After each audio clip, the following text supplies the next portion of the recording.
할렐루야. 아멘. 오전 시간에 이어서 이제 삶 속에서 바라보자라는 제목으로 두 번째 시간입니다. 지난 시간에는 우리가 어떤 식으로 삶 속에서 바라봐야 되느냐, 처음과 나중 마무리까지 계속 주님을 바라봐야 됩니다. 처음이 나쁘더라도 처음부터 안 바라보는 것도 문제지만 마무리까지 마지막까지 주님을 바라봐야 되는 것이 우리가 해야 될 일임을 잊지 마시기 바랍니다. 아멘. 주님은 우리에게 각자에게 사명을 주셨고 또 소명을 주셨어요. 소명과 사명을 착각하는 분들이 계세요. 소명은 뭐냐? 소명은 우리를 부르신 겁니다. 각자에게 주님이 부르신 그러한 뜻이 있습니다. 왜 이 땅에 우리를 부르셨을까? 딱 하나입니다. 우리 주님은 마지막 제자들에게 이렇게 말씀하셨죠. 하늘과 땅의 모든 것을 너희에게 주었으니 너희는 가서 모든 족속을 제자로 삼아 아버지와 아들과 성령의 이름으로 세례를 주고 내가 너희에게 분부한 모든 것을 가르쳐 지키게 하라. 볼때가 내가 세상 끝까지 너희와 항상 함께 있으리라 하시니라라고 말씀하셨어요. 또 우리에게 땅끝까지 복음의 증인 되라고 말씀하셨어요. 그게 모든 사람에게 주시는 소명입니다. 그럼 사명은 뭐냐? 사명은 한 사람 한 사람을 그렇게 부르셨는데 이제 소명이 전부 뭐예요? 복음 준 거잖아요. 하나님 나라의 확장입니다. 근데 그 안에 한 사람 한 사람마다 주신 달란트대로 또 가야 될 길이 다른 걸 이야기합니다. 그래서 그 길을 전념하는 것.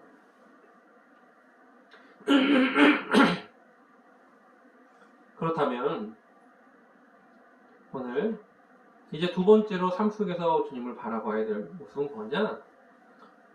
우리는 매일매일 바라보는 우리의 눈으로 바라보는 모든 것들 속에서 주님의 눈으로 바라봐야 됩니다.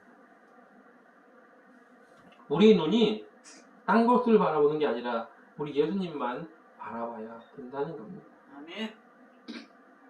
여러분, 오늘 본문에 누구를 바라보라고요? 믿음의 주여 온전케 하신 예수를 바라보라고 말하고 있습니다. 아멘. 예수님을 바라봤을 때 여러분 어떤 생각이 드십니까?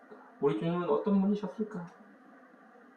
우리 주님은요, 주님의 모든 삶을 통해서 믿음이 무엇인가를 가장 적절하게 보여주신 분입니다. 예수님께서는요, 하나님의 약속을 믿고 십자가의 부끄러움을 참아내셨어요. 하나님의 신실하심을 믿었고, 그래서 그 십자가 위에서조차 믿음을 버리지 않으셨습니다. 아멘. 겟세마네 기도에서 만약 할만하시거든 이 잔을 내게서 돌려주시옵소서. 그런 나의 원대로 마옵시고 아버지의 원대로 되기를 원하나이다. 아멘. 주님은 결코 나의 뜻, 나의 원, 내가 소망하는 것을 생각하지 않았습니다. 그것이 힘들고 고난의 길일지라도 아버지의 길을 가기를 원하셨다는 겁니다. 아멘. 그래서 우리 주님은 뭐예요? 믿음의 완성자임을 잊지 마시기 바랍니다. 아멘. 믿음의 시작이 그분이요 믿음의 완성도 그분임을 잊지 마시기 바랍니다. 아멘. 믿음의 경주를 하는, 신앙의 경주를 하는 이들이 그래서 누구를 바라보면서 가야 되느냐? 바로 그분이 그렇게 가셨던 그 길을 쫓아가는 겁니다. 우리 예수님도 이렇게 말씀하셨어요. 나를 따라오려거든 뭐예요? 자기를 부인하고 자기 십자가를 지고 나를 쫓으라고 말씀하셨습니다. 여러분, 그래서 뭐예요? 우리의 시선을 누구에게? 예수님께 고정시켜야 되는 겁니다. 우리 눈을 누구로? 예수님만 봐야 돼요. 딴 데 보면 안 되는 겁니다. 딴 데 보면 사고가 나는 거예요. 여러분, 운전하는 운전수가 앞에를 안 보고 딴 데를 쳐다보고 계속 간다고 생각을 해보시기 바랍니다. 지금 이런 얘기를 하면 또 어떤 친구들은 이렇게 얘기할 수도 있습니다. 곧 자율주행차가 나오는데요. 딴 데 봐도요. 차가 알아서 잘 가요. 여러분, 자율주행차도 지금 현재는 완전한 자율주행이 아니잖아요. 운전자가 앞을 봐야 됩니다. 여러분, 과거에는 운전자가 딴 데를 본다는 것은 사고가 나는 지름길이 될 수밖에 없습니다. 운전 좀 잘한다고 뭐예요? 딴 데 보면서 막 그렇게 하다 보면 문제가 발생하는 것이죠. 그래서 뭐예요? 시선을 딴 데로 흐트리면 안 되는 겁니다. 그런데 우리의 시선은 어때요? 우리 주님을 바라보겠다고 말하면서 이 세상을 바라보고 이 세상을 바라보면 다시 주님 앞에 고개를 돌리기가 참 어렵다라고 이야기할 수 있습니다. 그만큼 세상의 많은 유혹들이 우리를 도처에서 넘어뜨리려고 하고 있기 때문입니다. 주변 환경이 우리로 눈을 못 떼게 합니다. 그런데 이것이 얼마나 큰 일입니까? 만약에 운동을 하는 그 경주자가, 달리기를 하는 그 경주자가 딴 데를 보고 쳐다보고 가다가 어떤 일이 발생할까요? 돌볼에 걸려 넘어질 수도 있고요. 그 다음에 코스를 이탈할 수도 있는 것이지. 그래서 시선을 흐트리면 안 되는 겁니다. 시선이 흐트러지면 목표를 상실하게 되어 있습니다. 그럼 우리 몸과 다리는요, 우리 몸은요, 내가 시선을 돌리는 그곳으로 가게 되어 있습니다. 그래서 뭐예요? 우리 시선이 흐트러지면 우리의 경주도 갈팡질팡하게 되는 겁니다. 그 경주는 매우 힘들고 지루하고 그리고 어려운 걷기가 될 것입니다. 그래서 우리의 시선을 어디다가 제대로 된 목표에 맞춰야 되는 것입니다. 그 제대로 된 목표가 누굽니까? 우리를 온전케 하신 예수를 바라보게 하는 것이죠. 그렇게 목표를 제대로 바라보고 갈 때 우리는 하나님이 원하시는 귀한 길로 온전하게 갈 수 있는 것입니다. 그러면 그렇게 가기 위해서 주님을 바라봐야 될 것인데, 우리 삶 속에서 주님을 바라본다는 건 무엇을 의미할까?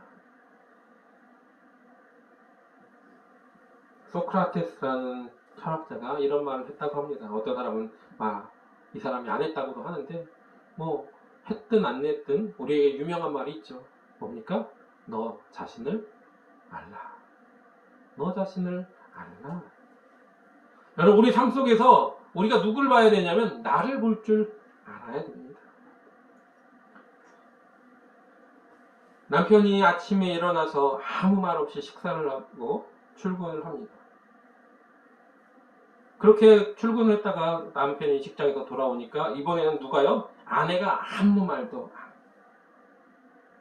그러면 어떤 일이 발생합니까? 이제 가정에 문제가 발생하는 거예요. 그리고는 결국 싸우게 되죠. 왜? 뭐가 화나서 나한테 말을 안 했냐고. 서로 다투게 되는 겁니다. 불평과 불만, 그리고 결국 상대방의 실수와 잘못들을 지적하면서 그 싸움이 커지게 되는 거죠. 그것이 보통 우리들의 모습입니다. 그럼 우리의 삶 속에서 주님을 온전히 바라보겠다고 하는 사람들은요, 상대방을 탓하고 책망하기 전에 먼저 누굴 봐야 되냐면 나 자신을 돌아봐야 됩니다. 남에게서 어떤 문제를 찾으려고 하지 마시고 먼저 누구로? 나로 하여금 내 문제가 뭘까? 바라봐야 되는 거예요. 저 사람이 왜 이럴까? 내가 뭔 잘못한 것은 아닌가? 그렇게 나 자신을 되돌아보면 뭐예요? 문제가 쉽게 해결되는 경우가 많습니다. 그런데 우리들은 다른 사람의 결정은 잘 봐요. 근데 나한테는 너무 관대하기 때문에 내 잘못을 잘 볼 줄 모릅니다. 내 잘못은 잘 안 보여요. 남의 잘못은 참 그렇게 잘 보이는데 어떻게 내 잘못은 그렇게 안 보이는지. 그러니까 뭐예요? 그러니까 나의 잘못을 뒤돌아보기 전에 상대방의 그 결정을 보고 자꾸 뭐라고 하고 충고하고 책임을 전가시키고 그러는 겁니다. 근데 우리 주님은 뭐라고 말씀하셨습니까? 마태복음 7장 4절 이하에 이렇게 말하고 있습니다. 비판을 받지 아니하려거든 비판하지 말라. 너희는 비판하는 그 비판으로 너희가 비판을 받을 것이요 너희의 헤아리는 그 헤아림으로 너희가 헤아림을 받을 것이니라. 어찌하여 형제의 눈 속에 있는 티는 보고 내 눈 속에 있는 들보를 깨닫지 못하느냐라고 말씀하고 있습니다. 그렇습니다. 형제의 눈 속에 자그마한 티끌이 있으면요, 야, 너 뭐 묻었어 하면서 잘 캐치를 하고 그리고 뭐 지적을 합니다. 그런데 내 눈 속에 들보가 있는 건 모르는 거예요. 그리고 내 눈 속에 들보를 먼저 보아야 할 줄 믿습니다. 아멘. 다시 말하면 나를 먼저 알아야 돼요. 내 잘못이 무엇인지, 내가 지금 어떻게 하고 있는지. 상대방의 실수를 보면서 나는 저런 실수를 하고 있지 않은가. 상대방의 약점을 보면서 나는 그러한 약점이 없는가. 우리는 뒤돌아봐야 됩니다. 사도 바울이요. 예수를 믿기 전에는 정말 자신만만했던 사람입니다. 왜? 그에는 하나도 꿀릴 것이 없는 사람이었거든요. 그의 학벌이나 가문이나 사회적인 지위나 명예 어느 부분에서도 꿀릴 게 없던 사람이었습니다. 빌립보서 3장 4절 이하로 그렇게 말합니다. 뭐라고 말하느냐? 그러나 나도 육체를 신뢰할 만하니 만일 누구든지 다른 이가 육체를 신뢰할 것이 있는 줄로 생각나면 나는 더욱 그러하리니 내가 8일 만에 할례를 받고 이스라엘의 족속이요 베냐민 지파요 히브리인 중에 히브리인요 율법으로는 바리새인요 율법의 의로는 흠이 없는 자로다 라고 말합니다. 이런 사람이 자기라고 말하는 거예요. 그의 스승은 가말리엘이라는 유대인의 가장 위대한 스승 중에 한 명이었고 그런 스승 밑에서 바울은 배웠습니다. 율법적으로 그는 꿀릴 게 또 하나도 없었고 배움도 확실하게 보장되어 있는 사람. 그는 그대로만 잘하면 유대 사회에서 커다란 그런 높다란 위치에 올라갈 수 있는 사람이었을 뿐만 아니라 그는 나면서부터 누구예요? 나면서부터 그는 로마 사람이었어요. 그 당시에 로마 시민권을 얻는다는 게 정말 어려운 건데 돈 주고 막 사야 됐는데 그는 태어날 때부터 로마 시민권을 가진 사람이었다는 겁니다. 유대인 사회에서 그를 무시할 수 있는 사람은 아무도 없었다는 거죠. 그런 바울이 사도행전 9장에 가면 예수님을 만나요. 담에색 도상에서 예수님을 만나게 됩니다. 그때 주님의 음성을 듣죠. 뭐라고 말합니까? 사울아 사울아 내가 어찌하여 나를 핍박하느냐라고 하십니다. 그래서 묻습니다. 사울이 주여 위시오니까. 예수님이 뭐라고 말씀하세요? 나는 내가 핍박하는 예수라. 그 예수님의 음성을 듣고 이 사울은 꼬꾸라집니다. 그리고 내 자신이 얼마나 나약하고 철없는지를 보게 됩니다. 그리고 이렇게 고백합니다. 디모데전서 1장 13절에 이렇게 말합니다.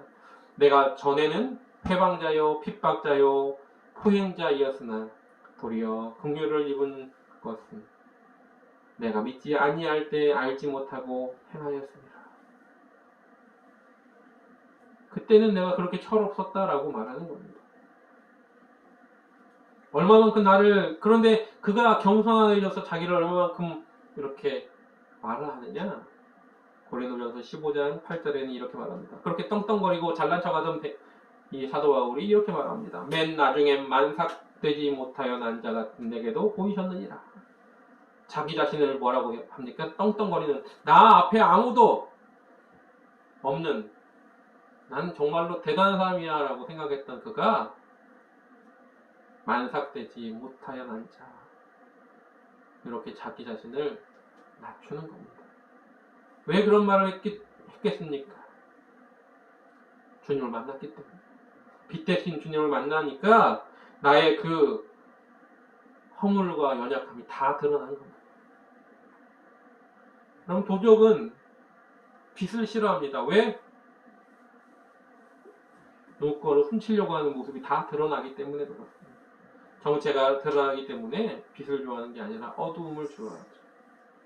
인간은 누구나 자기의 잘못, 연약함을 은폐시키려는 속성이 있습니다. 그러나 주님 앞에 나오면 그것이 다 드러나게 되는 거죠. 나 자신을 보게 되는 겁니다. 바울도 그랬습니다. 그래서 빌립보서 3장 7절 이하 이렇게 말합니다. 그러나 무엇이든지 내게 유익하던 것을 내가 그리스도를 위하여 다 해로 여길 뿐더러 또한 모든 것을 해로 여기면 내 주 그리스도 예수를 아는 지식이 가장 고상함을 인함이라 라고 했습니다. 그 전까지는 세상의 지식, 유대인의 어떤 학문적인 지식들이 가장 좋은 건 줄 알았는데 나중에 내가 알게 되니까 주님을 아는 지식이 가장 고상했다라는 겁니다. 근데 그 자신을 발견하는 것이 여러분 쉬운 일은 아닙니다. 다메섹 도상에서 주님을 만났으니까 바울은 쉽게 변화가 됐다고요? 아니요. 그렇게 여러 가지 체험을 했음에도 불구하고 변화되지 않은 사람들이 얼마나 많은지 모릅니다. 여러분, 자신을 발견한다는 건 결코 쉬운 일이 아닙니다. 그러나 저와 여러분은 날마다 내 자신이 어떤 자인지, 내가 얼마나 연약한 자인지, 내가 부족한 자인지 그것을 발견할 줄 아는 자 되시길 주님의 이름으로 부탁을 드립니다. 그래서 주님 앞에 날마다 기도하는 거예요. 하나님, 내가 어떤 자인지 가르쳐 주세요. 연약한 자인지, 내가 얼마나 부족한 자인지 깨닫게 해달라고. 왜? 그래야만이 내가 구원받은 자녀가 될 수 있기 때문에 그렇습니다. 성경에 이렇게 말합니다. 천하를 얻고도 자기 목숨을 잃으면 무슨 유익이 있겠느냐. 그렇습니다. 여러분, 천하를 얻고도 자기 목숨을 잃으면 뭔 유익이 있겠습니까? 천하의 모든 부자, 세상의 모든 사람들보다 최고의 부자가 되더라도, 세상의 모든 권력을 쥐더라도 그것은 한낱 먼지와 같은 이 땅에서의 삶이 끝나면 다 없어질 것이라는 겁니다. 우리는 영원한 것에 대해서 그곳에서 떳떳하게 주님의 기쁨으로 살아가는 자녀 되시길 원합니다. 그러기 위해 필요한 게 뭡니까? 나를 볼 줄 알아야 돼요. 내가 어쩐지. 그리고 뭐예요? 내가 나를 볼 줄 알면 거기서 끝나는 게 아닙니다. 어떻게 해야 됩니까? 볼 줄 알았으면 그 본 것에 대해서 이제는 그 연약함을 고치려고 해야겠죠. 내 자신의 부족함을 봤다면 그 부족함을 채우려고 해야 되는 겁니다. 내 연약함을 봤다면 그 연약함을 뭐예요? 고치려고 하는 겁니다. 자신이 어떤 모습인지 봤는데 정작 그걸 발견하고도 손을 쓰고 있지 않다면 그만큼 어리석은 이가 없는 줄 믿습니다. 그래서 주님 앞에 기도해야 되는 것이고 또 뭐예요? 그래서 말씀으로 우리를 봐야 되는 겁니다.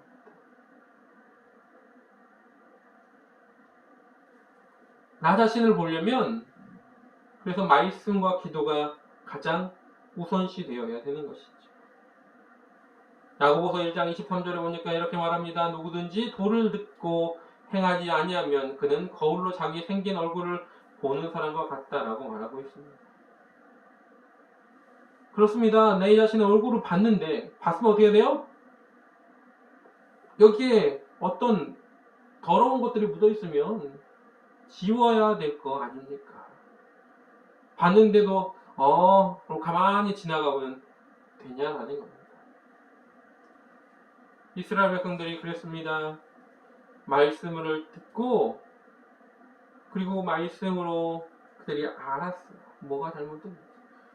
그런데도 불구하고 회개치 않고 죽은 이들이 얼마나 많은지 모릅니다. 주님의 말씀을 들을 때 우리는 놀라운 것들을 경험하게 될 줄 믿습니다. 누가복음 5장에 보니까 시몬 베드로와 또한 몇몇 어부들이 밤이 새도록 고기를 잡았어요. 근데 한 마리도 못 잡았다. 물고기를 밤새도록 잡으려고 했는데 한 마리도 못 잡았다는 겁니다. 그때 주님이 뭐라고 말씀하십니까? 깊은 데로 가서 그물을 내려 고기를 잡아라라고 했어요. 그때 시몬이 뭐라고 말합니까? 선생이여, 우리가 밤이 맞도록 수고하였을 때 얻은 것이 없지만은 말씀에 의지하여 내가 그물을 내리다 하고 그물을 내립니다. 근데 그렇게 말씀에 의지해 그물을 내렸더니 물고기가 너무 많아서 그물이 찢어질 만큼 많이 잡았고, 그 물고기를 잡은 다음에 베드로가 하는 모습이 중요한 겁니다. 베드로가 뭐라고 말합니까? 예수님 앞에 무릎을 꿇고 주여, 우리를 떠나소서 나는 죄인이로서이다라고 고백해요. 주여, 나를 떠나소서 나는 죄인입니다. 왜 말씀을 순종했더니 자기가 죄인인 게 보였을까요?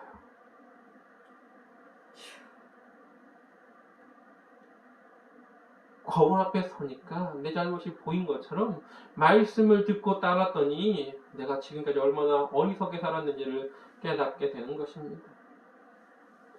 저와 여러분도 나 자신을 볼 수 있는 말씀의 거울 앞에, 또한 주님 앞에 날마다 나아가 무릎 꿇는 삶을 살아가는, 그래서 자신을 발견하고 그리고 그 자신을 발견함으로 말미암아 그 연약함을 낱낱이 회개하고 고치고 주님 기뻐하는 자녀로서 살아가기를, 그런 놀라운 역사가 일어나기를 주님의 이름으로 부탁을 드립니다.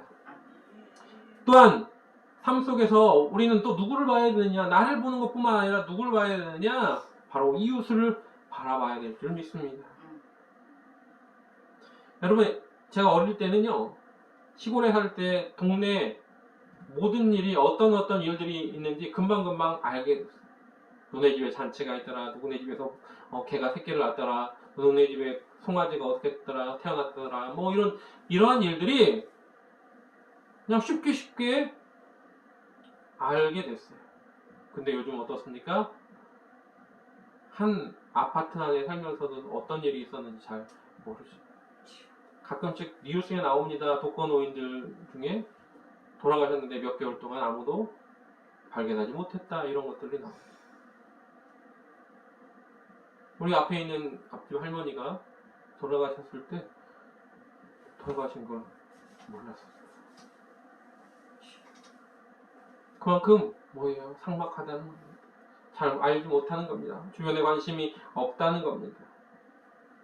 또 누군가에게 내가 도움받으려고 하는 것도 잘 하지 않습니다. 예전에는요, 전도하러 나가서 물티슈를 주면 물티슈를 받는 이들이 많았답니다. 요즘은 다 어떡합니까? 잘 안 받아요. 왜 이런 걸 주냐고 그럽니다. 간섭받고 도움받기를 싫어하는 겁니다. 그냥 개인주의가 팽배하고 나만 편하면 되는 것이 요즘의 현실입니다. 아무리 옆에 사는 옆집 사람이라도요, 나와 무관한 사람인 거예요. 그런데 그런 이웃들, 우리 멀리만 있는 이웃을 찾을 게 아니라는 겁니다. 성경은 부부간에도 이웃이라고 말합니다. 부모와 자식 간도 이웃이라고 말합니다. 여러분, 그런데 이 모든 것이요, 이웃이면 나랑 아무 상관이 없는 것처럼 보이겠지만 실제로는 뭐예요? 다 같은 하나님께서 만드신 하나님의 자녀라는 겁니다. 그러니까 근본이 같다라는 겁니다. 하나님이 이 땅에 사람을 만드시고 이 땅에 보내신 이유와 목적이 같은 것처럼 우리 모두가 아담과 하와의 후손이고 또 하나님이 이 땅에 우리를 만드셔서 보내신 같은 하나의 공동체임을 우리는 알아야 된다는 겁니다. 그래서 이제 믿음의 사람이라면 그것을 알고 있다면 뭐예요? 우리가 나 자신을 볼 뿐만 아니라 내 이웃을 볼 수 있는 눈을 가져야 됩니다. 생활 속에서 주님을 바라본다는 건 그저 눈에 보이지 않는 주님을 바라보기 위해서 매일매일 기도하고 말씀만 보는 것이 아니라 주님이 원하시는 내 이웃들 속으로 들어가야 된다는 겁니다. 그리고 주님이 뭐라고 말씀하셨습니까? 이 작은 소자에게 한 것이 곧 내게 한 것이다 라고 말했어요. 주여 내가 주를 위해서 뭘 했습니까? 그런 적 없는데 그랬더니 뭐예요? 네가 이 작은 소자에게 한 것이 내게 한 것이다. 그럼 우리의 이웃들을 우리가 되돌아볼 줄 알아야 되고 그들을 섬길 줄 알아야 됩니다. 인간은 절대 혼자 살 수 없죠. 그래서 유명한 철학자 아리스토텔레스는 인간은 사회적 동물이다라고 이야기했습니다. 인간은요 서로에게 보이지 않게 이웃을 도움을 주고 또 도움을 받으며 사는 것이 인간이라는 겁니다. 그런데 그럼에도 불구하고 우리는 뭐예요? 이웃에 관해 관심이 없습니다. 누가 이웃일까요? 그리고 이웃은 어떻게 해야 될까? 우리 예수님은요 누가복음 10장에 그 이웃에 대한 이야기를 정의를 내리셨습니다. 어떤 사람이 예루살렘을 떠나서 여리고로 내려가다가 강도를 만나게 됩니다. 가진 것을 다 빼앗기고 정말 너무 많이 맞아서 거의 죽게 될 위기에 처해져 있죠.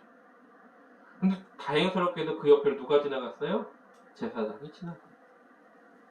이제 제사장은 뭐라고 해요? 그냥 가버려요. 예배가 바쁘다. 또 조금 있다가 레위 사람이 지나갑니다. 근데 이 레위 사람도 한시박박 가는 거예요. 자기도 혹시나 강도를 만날까 해서. 못 본 채 가버립니다. 여러분 그들은 누구냐면 강도 만난 자와 같은 동족입니다. 이스라엘 사람이죠. 같은 백성이라고 지금까지 생각했던 이들입니다. 그런데 정작 도움을 받지 못하고 오해를 받았어요. 그런데 그 후에 사마리아 사람이 지나갑니다. 여러분 사마리아 사람은 유대인, 이 강도 만난 자와 원수지간입니다. 일방적인 원수지간이죠. 이스라엘 사람들은요 사마리아 사람을 개되지만도 못하게 생각했습니다. 왜? 그들은 이방인과 야합한 사람입니다. 그 후손들이다라고 말하는 거죠. 그래서 서로 나중에는 사마리아인들도 유대인들을 본체만치하게 된 겁니다. 그런데 이 사마리아 사람이 그를 뭐예요? 데려다가 씻기고 포도주를 상처에 바르고 기름으로 바르고 그리고는 여관에 데려가서 돌봐주다가 그렇게 또 여관을 떠나면서도 이 사람을 더 돌봐달라고 여관 주인에게 부탁합니다. 그런 자비를 베풀었어요. 예수님이 물어봅니다. 누가 강도 만난 자의 이웃이냐라고 주님이 물으셨을 때 다들 이렇게 말합니다. 뭐예요? 자비를 베푼 사람입니다. 예수님이 하신 말씀이 뭡니까? 너희도 그렇게 해라. 너희도 이와 같이 하라고 말합니다.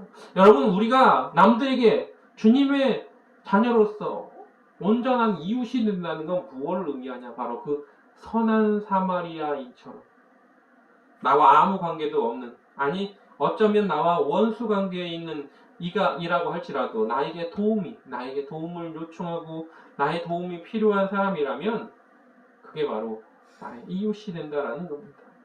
여러분에게 도움이 필요한 모든 이들은 여러분의 이웃임을 잊지 마시기 바랍니다. 아멘. 그게 아내가 되었든 그것이 자녀가 되었든 그것이 주변에 있는 다른 이가 되었든 마찬가지입니다. 여러분이 관심과 사랑을 가질 수 있는 대상, 그들이 여러분 바로 이웃임을 잊지 마시기 바랍니다. 그 이웃을 위해서 여러분 어떤 마음을 가지고 계십니까? 주신 마음을 가지고 살아가야 될 줄 믿습니다. 그들을 볼 줄 알아야 돼요. 그들에게 어떤 어려움이 있는지. 우리 눈을 그들에게 초점을 맞춰서 그들이 어떤 어려움이 있는지, 무엇이 필요한지, 어떤 불편함이 있는지 볼 줄 알아야 된다는 겁니다.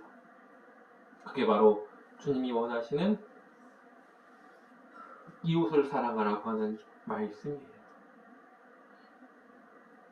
우리가 주님을 바라본다고 하니까 매일매일 예배당에 나와서 무릎 꿇고 주님 앞에 기도만 하면, 또 하나님 성경 말씀만 읽으면 다 끝이 나는 거라고 생각하는데 그것이 아니라는 겁니다.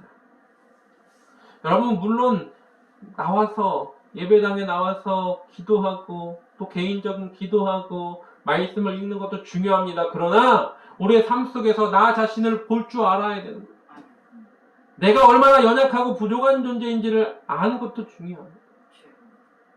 내가 내 부족함이 무엇인지 그것을 보고 그것을 고치려고 하는 것도 중요하고, 또한 내 이웃, 나에게 도움을 필요로 하는 그 이웃을 향하여 눈을 돌려 그들에게 그 부족함을 채워줄 수 있는 것, 이것까지가 바로 믿음의 사람이 주님을 바라보는, 생활 속에서 주님을 바라보는 우리의 눈을 주님 앞에 돌리는 모습이라는 걸 잊지 마시기 바랍니다. 우리 주님은 그걸 원하셨어요. 그래서 나더러 주여 주여 하는 자가 천국에 들어가는 것이 아니고 아버지의 뜻대로 행하는 자라야 들어가리라고 말씀하셨고, 주님 언제 우리가 주님을 도와줬습니까? 라고 했을 때 이 작은 소자에게 한 것이 나에게 한 것이다라고. 우리 주변에 우리에게 도움을 구하는 주의 자녀들에게 오늘도 여러분의 손을 내미시길, 여러분의 눈을 돌리시길 주님의 이름으로 간절하게 부탁을 드립니다. 기도하겠습니다. 사랑과 은혜가 충만하신 하나님, 감사와 찬양과 영광을 돌립니다. 저희는 부족하고 연약합니다. 우리가 할 수 있는 일은 하나도 없습니다.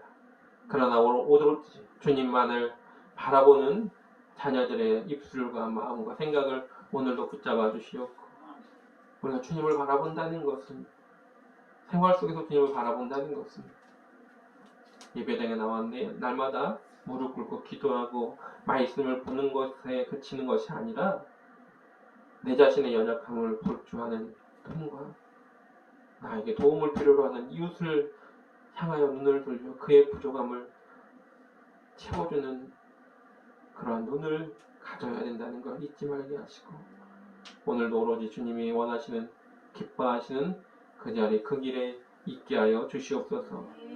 홀로 영광 받아 주시옵고 예수님의 이름으로 감사하며 기도드리옵나이다.